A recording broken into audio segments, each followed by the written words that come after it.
dois jovens que foram acusados por matar seus pais e sentenciados à prisão perpétua em 1996. No vídeo de hoje eu vim falar pra vocês o caso dos irmãos Menezes. Olá pessoas, sejam muito mais bem-vindos a esse canal. Esse canal fala sobre casos criminais toda sexta-feira a partir de 1h da tarde. Eu já tenho que começar esse vídeo pedindo perdão, 1000 perdões pra falar a verdade, porque eu passei durante um tempo um grande hiato, mas era porque eu estava passando não nesse último período, mas nesse período passado, durante uma parte do final do período, que é muito puxada por causa da minha faculdade. Eu faço faculdade de arquitetura e urbanismo, e pra quem não sabe, tem muita matéria que você tem que entregar trabalho valendo nota final. Ou seja, se eu não entregasse, eu não tinha nota do semestre todo, porque eu não tinha prova. Ou seja, todas as matérias que eu peguei praticamente eram de ateliê de arquitetura, ou seja, eu tinha que entregar trabalho até tal data, porque senão eu não tinha uma nota pro semestre. Então eu tive que focar ou na faculdade, ou no canal, ou no Teco Teco, que eu também tenho um perfil lá, eu vou deixar passando aqui. Aí eu falei assim, cara, faculdade é um negócio caro, eu tenho que pagar. O canal é um vídeo, eu tenho que produzir muito vídeo longo, o vídeo é difícil de editar, é demorado pra gravar, então eu vou deixar o canal um pouco de lado e vou focar no Teco Teco, que são vídeos longos, são vídeos mais fáceis de editar, e focar também na faculdade. E eu consegui conciliar esses dois, mas agora que o período acabou, eu vou voltar ao canal normalmente. Quer dizer, até a próxima bagunça, que vai ser o próximo período. Mas vamos lá, o caso de hoje é um caso que me deixou muito chocado, principalmente na parte do julgamento que vocês vão ver mais pra frente, que é, assim, muito chocante algumas falas e algumas atitudes e algumas coisas que acontecem, algumas coisas que foram descobertas nesse julgamento. É um julgamento que, assim, é a parte mais chocante de todo o caso. Vocês também podem perceber que minha voz ela está um pouco rouca, é porque eu acabei de sair de uma gripe. Na verdade, eu ainda tô nela, pelo visto, mas vocês vão ver que minha voz ela vai mudar conforme o vídeo vai, porque eu gravo esse vídeo em alguns dias. Não gravo esse vídeo em um dia só, ou seja, vocês vão ver que minha voz pode ser que mude, ou seja, minha roupa também pode mudar, enfim, alguma coisa pode mudar. Mas então eu acho que já enrolei demais, então chega de enrolação. Ah, outra coisa que eu tenho que falar pra vocês é que a gente tá numa meta de que quando a gente chegar aos 500 inscritos, eu vou abrir um novo quadro, e o próximo quadro que eu vou abrir vai ser assim, lá pra quando tiver 1000 inscritos, ou seja, vai demorar um cadinho ainda.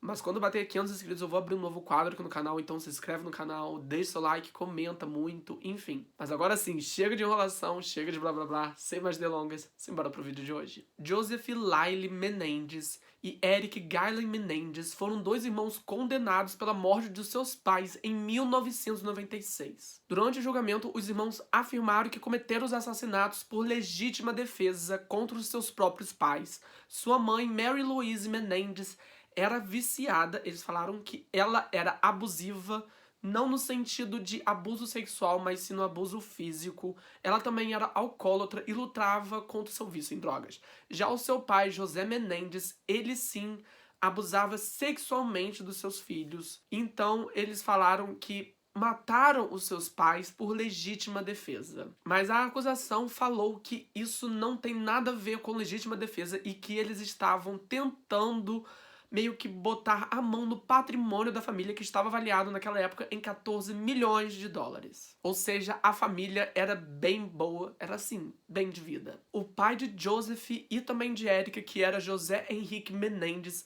nasceu no dia 16 de maio de 1944 em Havana, em Cuba. E aos 16 anos, José se mudou de Havana, já que estava acontecendo a Revolução Cubana. Ele se mudou para os Estados Unidos para tentar uma vida nova. Ele estudou em Southern Illinois University, onde ele conheceu a sua futura esposa, que era Mary Louise Kitty Anderson. Eles se casaram em 1963 e ambos mudaram para Nova York, onde José se formou em contabilidade pelo Queens College. O primeiro filho da família foi Joseph Lyle Menendez, que nasceu no dia 10 de janeiro de 1968, e com isso Mary Louise decidiu largar seu emprego de professora para poder tomar conta do filho e da família, e nisso eles se mudaram para Nova Jersey. E Eric Galen Menendez nasceu no dia 27 de novembro de 1970, 2 anos depois de Joseph.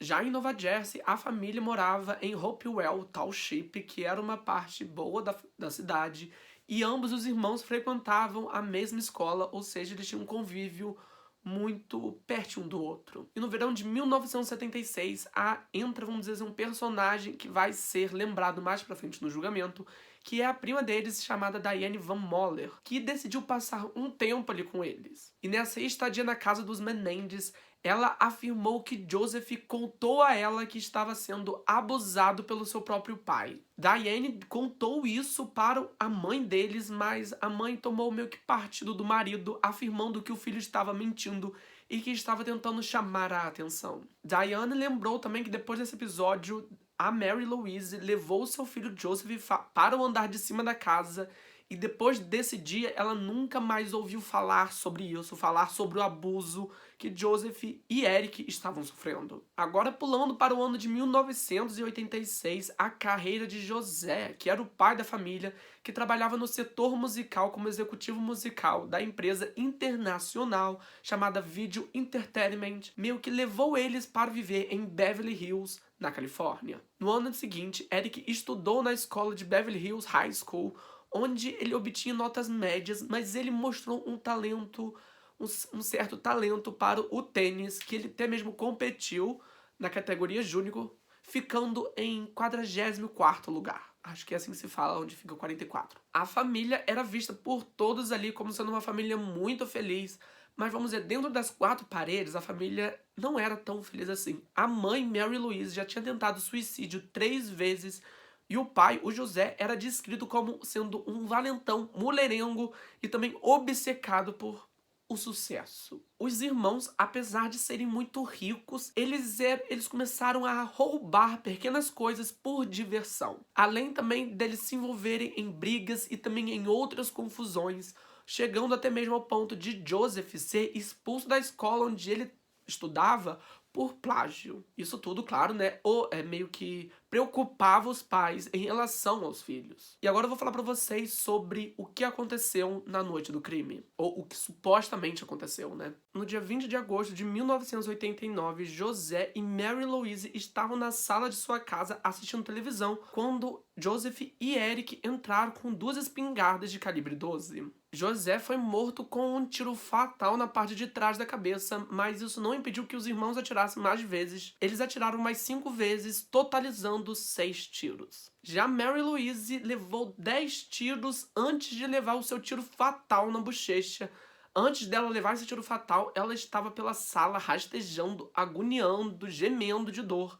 Foi quando Eric correu para fora de casa para reabastecer a espingarda e voltou, dando o último tiro fatal em Mary Louise. Foi então que Joseph ligou para o 911 e enquanto ele falava com a atendente que estava chorando, o Joseph estava chorando falando com a atendente, Eric podia ser ouvido no fundo da linha gritando desesperadamente. Os policiais que atenderam ao chamado do 911 encontraram Eric sentado no gramado da casa. Eric estava com 18 anos na época, vale lembrar. Ele estava sentado na casa, no quintal da casa, chorando, assim, em prantos. E então os policiais encontraram eles antes de entrar na cena do crime. As autoridades então conversaram e interrogaram os 2 irmãos na cena do crime. Enquanto Joseph se mostrava muito calmo com o que estava acontecendo, Eric se mostrava completamente transtornado, chorando muito. Os irmãos disseram que naquela noite havia tido uma briga e por medo de serem mortos,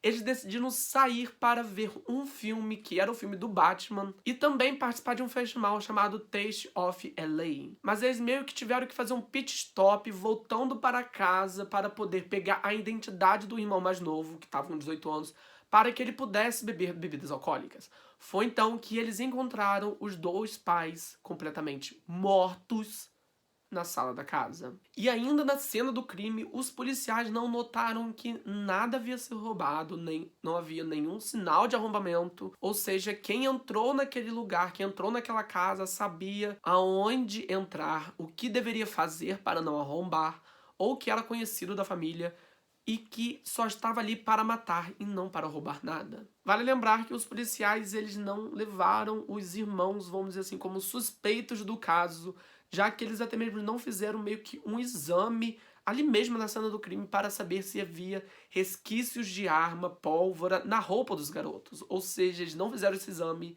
Se eles fizessem esse exame, com certeza veriam que os irmãos eram culpados naquele mesmo momento.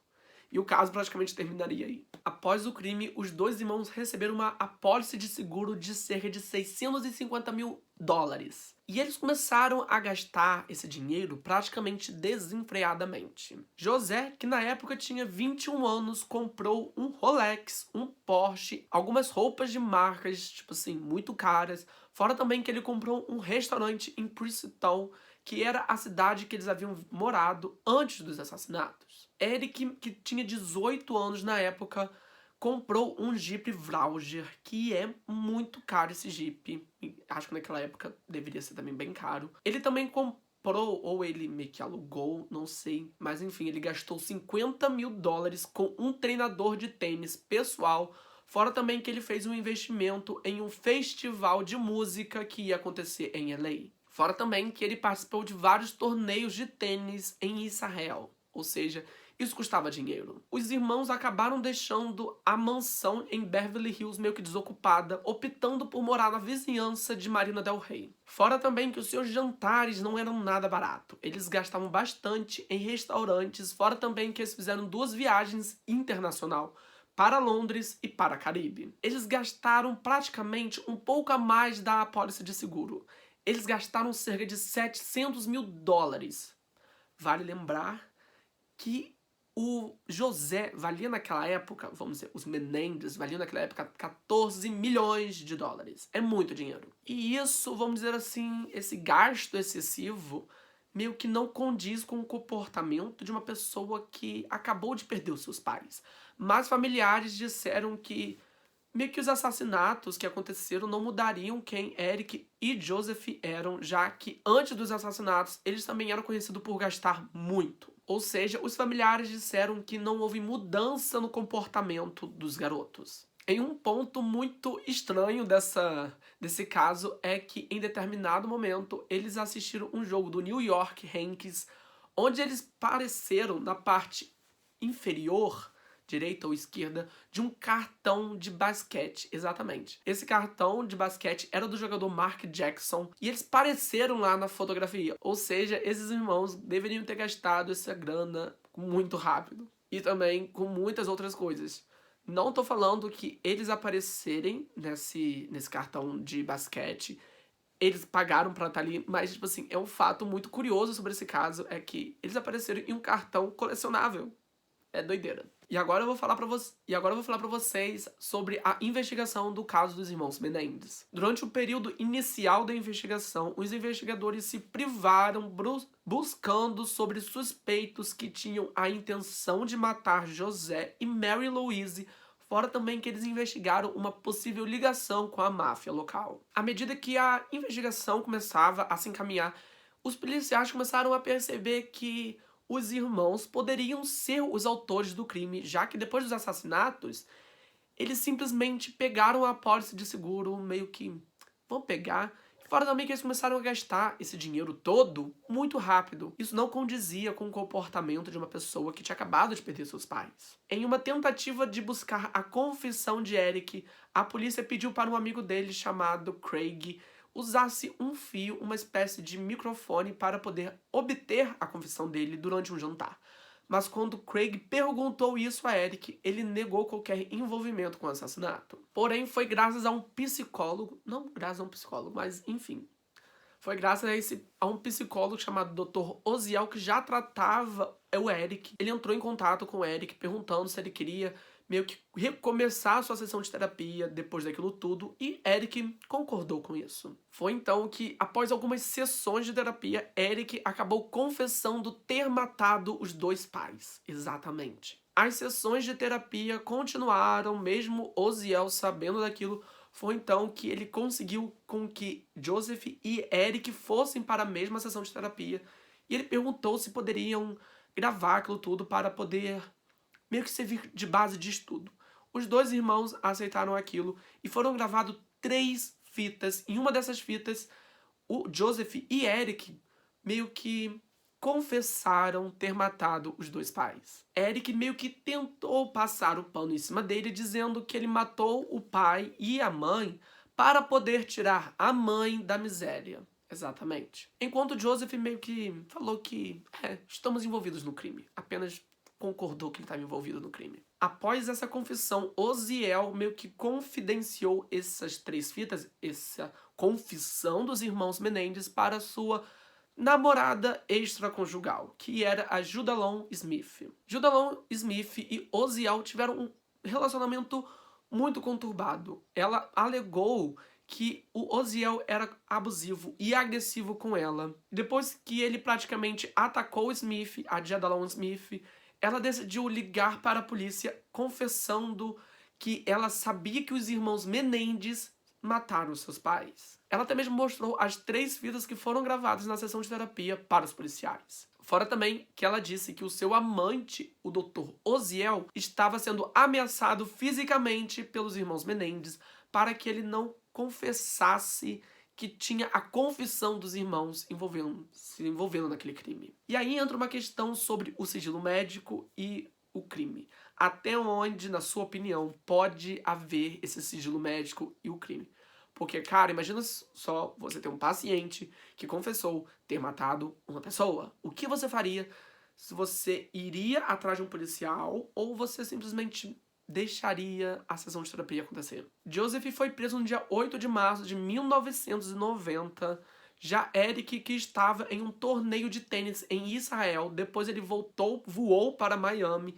Depois disso, ele voou para Los Angeles, se entregando para a polícia no dia 11 de março de 1990. E novamente vem aquele debate se as 3 fitas poderiam entrar como provas do crime ou se elas tinham que permanecer em sigilo médico. Esse debate durou cerca de 2 anos inteiros, ou seja, o julgamento demorou 2 anos para acontecer. No final disso tudo, a Suprema Corte da Califórnia decidiu que 2 das 3 fitas eram elegíveis como provas do crime. Uma dessas fitas estava a confissão de Eric e de Joseph. E, assim, agora eu vou falar um pouco mais sobre o julgamento, que é das partes assim, mais chocantes desse caso.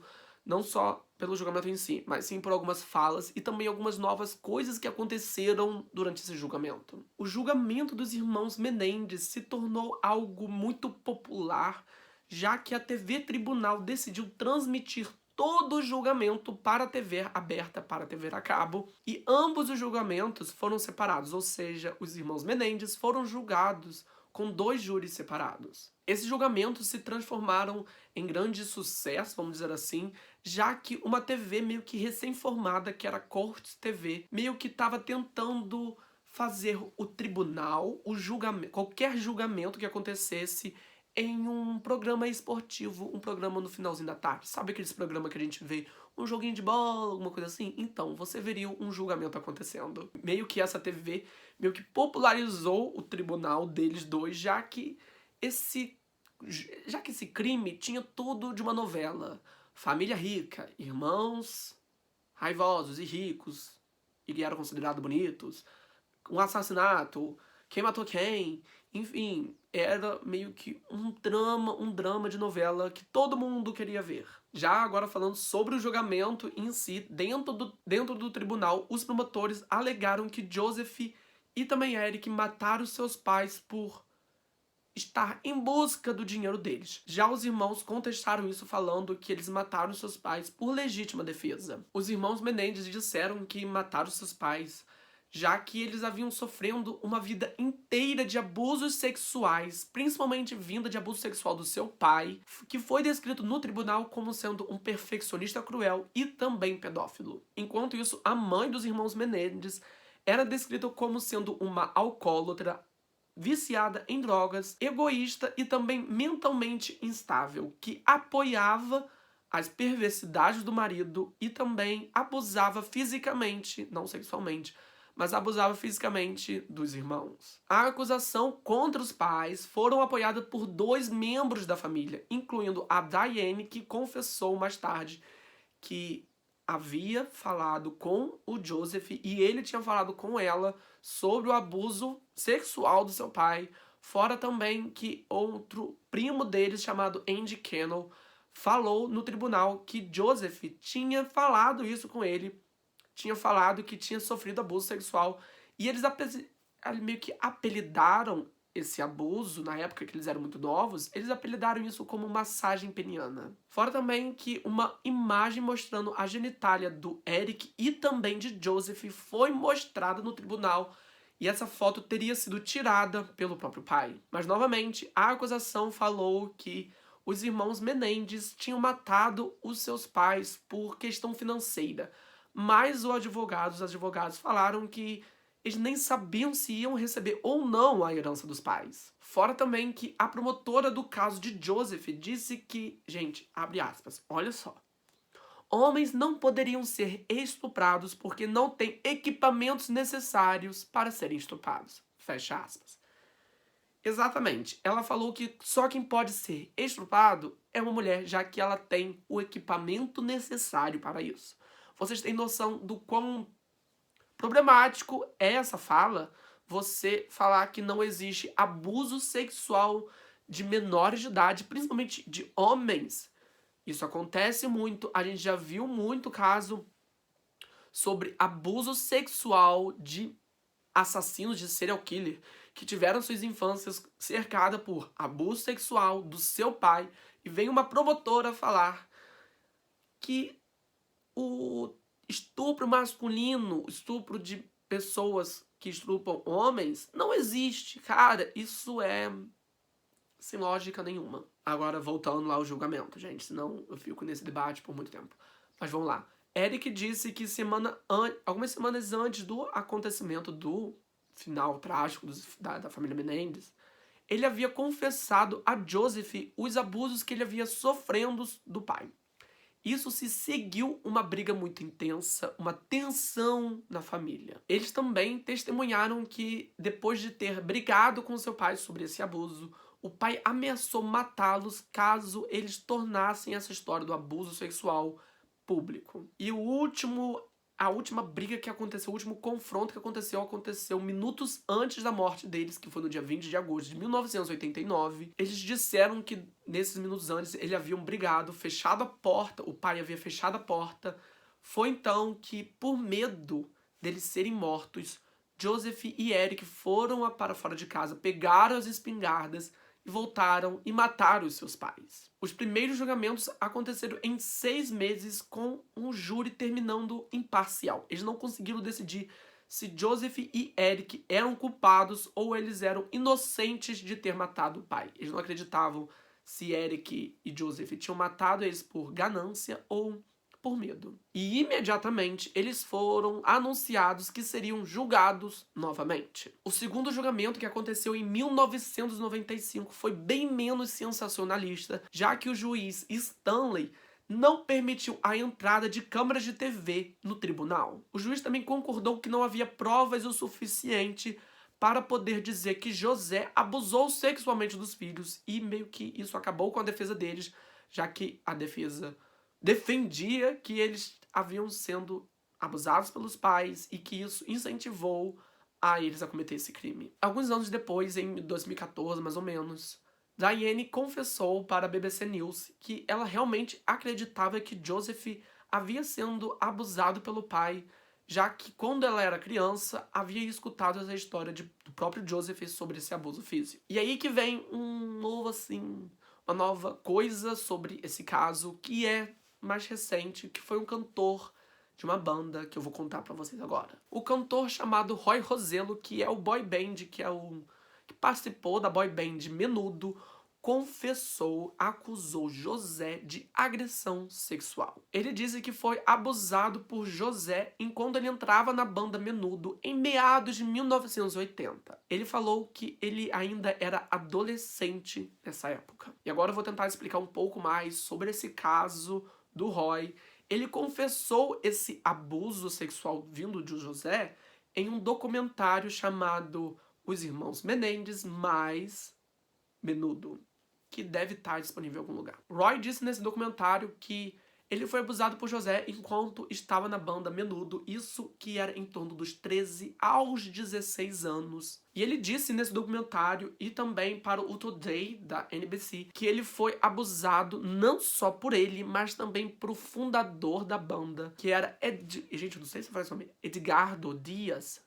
ele também foi abusado sexualmente por ele. Mas Diaz, ele não entrou em contato com nenhuma imprensa para poder contestar essa acusação de abuso. Ou seja, tem caroço nesse angu. Mas segundo o Roy, o Diaz meio que arrumou uma visita para o Roy fazer na casa dos irmãos Menendez. Nessa época, eles ainda moravam em Nova Jersey, lembrando disso. Nessa mesma época, que era em meados de 1980, o cantor, ele tinha por volta de 14 anos e ele foi para a casa dos irmãos Menendez pensando que seria uma coisa de contrato. Em um outro segmento, o apresentador ligou para o Eric Menendez, onde ele falou pelo telefone que ele lembrava de que um garoto havia estado na casa dele e que ele havia subido para o segundo andar, mas ele não falou quem era e também não deu nome nenhum. A gente tem praticamente uma confirmação de que Roy Rosello foi abusado sexualmente também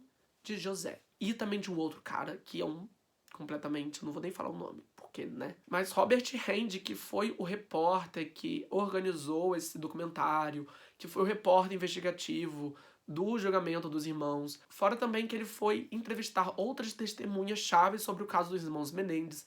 Ele fez essa coisa por mais de quase 3 décadas. Ele também escreveu um livro onde foi publicado em 2018, que eu não vou falar o nome desse livro porque é gigante o nome desse livro, mas eu vou deixar aqui na tela. Agora voltando para o último julgamento que teve, curiosamente, Jada Smith havia meio que testemunhado na defesa dos irmãos Menendez. Exatamente.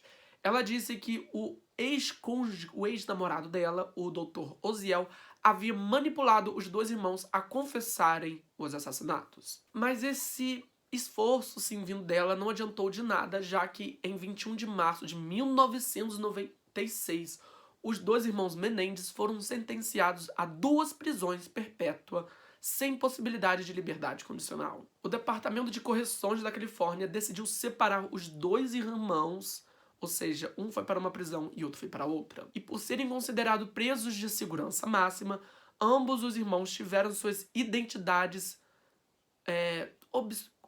meio que obliteradas para que não houvesse nenhuma briga ali dentro da prisão. Eles permaneceram em prisões separadas até fevereiro de 2018, quando os dois foram para a mesma prisão, mas viviam em blocos diferentes. Mas em abril daquele mesmo ano, Joseph foi transferido para o mesmo bloco de cela do Eric e dizem que quando os irmãos se reencontraram no corredor, ambos choraram de alegria. Isso porque ambos os irmãos não se viam há 22 anos. De lá pra cá, houve vários filmes sobre esse caso, vários episódios de podcast, alguns vídeos de YouTube. E, claro, o caso caiu no gosto popular do povo. É um caso pop, vamos dizer assim. Mas então, esse foi o vídeo. Espero que vocês tenham gostado. Se gostar, não esqueça de se inscrever aqui no canal e já deixar o seu like. E, novamente, eu peço para que, se você tem um TikTok, sabe aquele teco-teco, TikTok? Eu vou falar TikTok mesmo. Se você tem TikTok, peço para que você me siga lá, que lá eu falo sobre livros que eu tô lendo, algumas recomendações de livros, enfim, lá eu falo sobre bastante coisa bem interessante, fora o mundo do crime. Lá eu não envolvo o mundo do crime. Ou seja, você quer que eu fale sobre outras coisas? Vai lá que você vai ver eu falando sobre outras coisitas mais. Mas enfim, até semana que vem para mais um caso criminal. Tchau, tchau.